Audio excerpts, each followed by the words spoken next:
Alright guys, तो आज पुर्तगाल के जॉब सीकर वीज़ा के हम इस फॉर्म को फिल करेंगे। गाइस एक चीज़ माइंड में रखेंगे, जब आप शेंजन वीज़ा भी अप्लाई कर रहे होते हैं, जो उसका भी फॉर्म होता है वो ऑलमोस्ट सेम ही होता है। या किसी भी शेंजन कंट्री में आप लोग अप्लाई कर रहे होते हैं तो उसका ये जो फॉर्म होता है ये ऑलमोस्ट सेम होता है। कुछ 2-3 ऑप्शन जो होते हैं वो डिफरेंट होते हैं। तो अगर आप ये फॉर्म फिल करना सीख जाते हैं तो ऑटोमेटिकली आप जो बाकी दूसरे कंट्रीज़ हैं उनका प्रोसेसिंग है उसको आप लोग खुद से हैंडल कर सकते हैं गाइस। ओके, ठीक है, तो फॉर्म की तरफ चलते हैं गाइस। सबसे पहले हमारे पास राइट साइड पे हमारे पास ये आ रहा है फोटो पे, ठीक है। यहाँ पे आप लोग जो अपनी पिक्चर है उसको पेस्ट भी कर सकते हैं, लेकिन बेहतर यही है गाइस कि आप लोग पिक्चर जो है उसको साथ वैसे ले जाएं। जो आपकी 3 पिक्चर्स आपको चाहिए होती हैं पासपोर्ट साइज़ की, वो पिक्चर्स आप साथ ले जाएं, बजाय इसके कि आप लोग यहाँ पे पेस्ट करने के चक्कर में उसको ग्लू से पेस्ट करेंगे या आप लोग उसको स्टेपल करेंगे तो फॉर्म खराब होगा। इससे बेहतर है कि आप लोग उसको साथ वैसे कैरी कर लें, यहाँ पे ना आप लगाएं।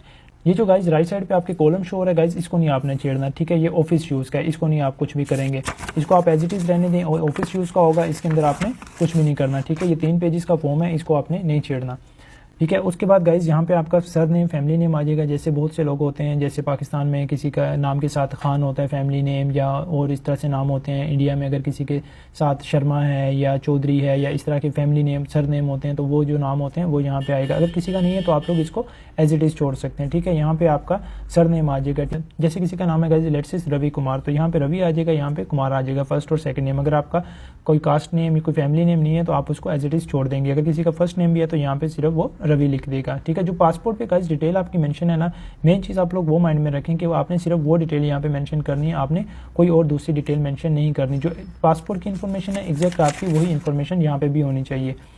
उसके बाद गाइज आपकी डेट ऑफ बर्थ आ जाएगी। डेट ऑफ बर्थ में भी डे आ जाएगा, फिर मंथ आ जाएगा, फिर ईयर आ जाएगा। इसी फॉर्मेट के अंदर आप यहाँ पे जो होगा अपनी डेट ऑफ बर्थ लिख देंगे। डेट ऑफ बर्थ में जिस सिटी में आप लोग पैदा हुए हैं, लेट्स से अगर आप दिल्ली में, मुंबई में या पाकिस्तान से हैं तो लाहौर में, कराची में कहीं भी पैदा हुए हैं तो आप लोग यहाँ पे लिख देंगे, ठीक है। यहाँ पे आपका जो सिटी का नेम है वो आ जाएगा, यहाँ पे आपका कंट्री आ जाएगा, ठीक है। उसके यहाँ पे करंट नेशनलिटी है गाइस, तो जो आपकी नेशनलिटी होगी आप लोग वो लिखेंगे, ठीक है। नेशनलिटी एट बर्थ, ये गाइस उस केस में है कि लेट्स से कि आपके पास ड्यूअल नेशनलिटी है। लेट्स से कि एक बंदा पाकिस्तान में पैदा हुआ लेकिन अभी उसके पास यूके की नेशनलिटी है, तो वो क्या करेगा, करंट नेशनलिटी में वो यूके को लिखेगा, नेशनलिटी एट बर्थ के अंदर वो क्या लिखेगा, पाकिस्तान को लिखेगा, ठीक है। उसके अलावा अदर नेशनलिटीज़ अगर उसके पास कोई होंगी तो वो यहाँ पे लिखेगा। लेकिन अगर आपके पास कोई और नेशनलिटी नहीं है तो आप लोग क्या करोगे, इंडिया है तो इंडिया लिख दोगे, पाकिस्तान है पाकिस्तान लिख लोगे, बांग्लादेश है या जहाँ से भी आप हो आप लोग यहाँ पे वो लिख दोगे, ठीक है गाइस। उसके बाद आपके पास आपका जेंडर आ जाएगा। जेंडर में आप मेल हैं फीमेल हैं, आपने उसको टिक कर देना है, ठीक है। उसके बाद आपका सिविल स्टेटस है। सिविल स्टेटस में गाइज आप सिंगल है, मैरिड है, आपकी डिवोर्स हो गई है, जो भी आप लोग यहाँ पे लिख सकते हैं, ठीक है। टिक करना है आपने, इसको सिंपली टिक कर देना है। उसके बाद गाइज अगर आप लोग तो अपने बच्चों के लिए अप्लाई कर रहे हैं या आप खुद अप्लाई कर रहे हैं लेकिन आपकी जो एज है वो 18 साल से कम है, तो आप लोग क्या करेंगे, अपने जो फादर हैं या आपकी जो मदर है, जो भी आपका गार्डियन है, बड़ा भाई है, फादर है, मदर है, आप लोग उनकी यहाँ पे डिटेल लिखोगे, उनका ईमेल एड्रेस वगैरह या उनका आपसे रिलेशन क्या है, आप लोग वो चीज़ यहाँ पे लिखोगे। उसके बाद गाइज आपका नेशनल आईडी कार्ड नंबर होता है। जैसे पाकिस्तान में आइडेंटिटी नंबर होता है, इंडिया में आधार कार्ड नंबर होता है, इसी तरह बांग्लादेश में होता होगा या बाकी भी आप कहीं से देख रहे हैं, हर कंट्री का एक आइडेंटिटी नंबर होता है, ठीक है। नेशनल आइडेंटिटी नंबर होता है, तो आप लोग वो यहाँ पे लिख देंगे। Guys type of travel document है, तो ट्रैवल डॉक्यूमेंट हमारे पास क्या होता है, ऑर्डिनरी पासपोर्ट होता है, तो आप लोग इसको सिलेक्ट कर देंगे, ठीक है। नंबर ऑफ ट्रैवल डॉक्यूमेंट, तो यहाँ अक्सर लोग ना कंफ्यूज हो जाते हैं, उनको समझ नहीं आती कि नंबर ऑफ ट्रैवल डॉक्यूमेंट क्या है। तो यहाँ पे आपका जो पासपोर्ट नंबर होता है ना, आप लोगों को वो लिखना होता है, यहाँ पे और कुछ नहीं लिखना होता है। यहाँ पे आप जो आपका पासपोर्ट नंबर है आप लोग वही लिखेंगे। यहाँ पे उसी पासपोर्ट की डेट ऑफ इशू आ जाएगी, किस डेट को वो पासपोर्ट जो था वो इशू हुआ था। यहाँ पे पासपोर्ट की वैलिडिटी जो है वो आ जाएगी और यहाँ पे आ जाएगा कि कौन से कंट्री ने इशू किया था। Let's say Pakistan, India, Bangladesh, Nepal, सब कंट्री के हैं, आप लोग वो कंट्री को यहाँ पे मेंशन कर देंगे, ठीक है।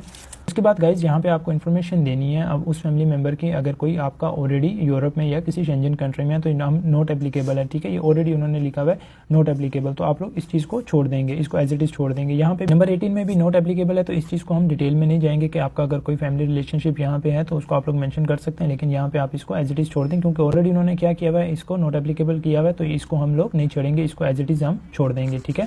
उसके बाद 19 में आ जाता है home address and email address, तो यहाँ पे एप्लीकेंट का आएगा। एप्लीकेंट कौन है, आप लोगों का एड्रेस आएगा, ठीक है। आप लोग दुबई में रह रहे हो, आप लोग शारजा में हो, आप लोग कतर, बहरीन, जहाँ पे भी हो, आप लोगों का एड्रेस और आपका ईमेल आ जाएगा, ठीक है। उसके बाद आपका टेलीफोन नंबर आ जाएगा, यहाँ पे कंट्री कोड के साथ लिख दीजिएगा उसको, ठीक है गाइस। ये हमारा पहला जो पेज था ये फिल हो गया।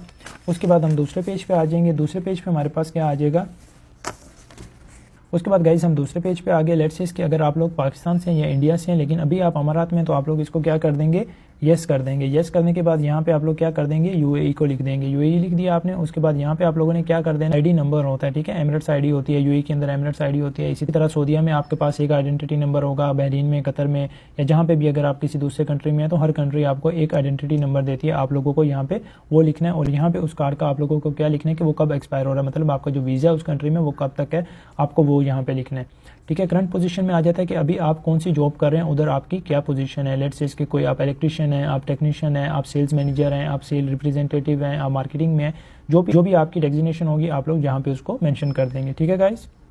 नंबर 22 में गाइज आप जिस कंपनी में काम कर रहे हो आप लोगों को उस कंपनी की इन्फॉर्मेशन देनी है, उसका एड्रेस और फ़ोन नंबर, ठीक है, आप लोग जहाँ पे दोगे। अगर आप स्टूडेंट हो, लेट्स से इसके अगर कोई स्टूडेंट है तो आप लोग क्या करोगे, अपने इंस्टीट्यूट का नाम और उसका एड्रेस जो है वो दोगे।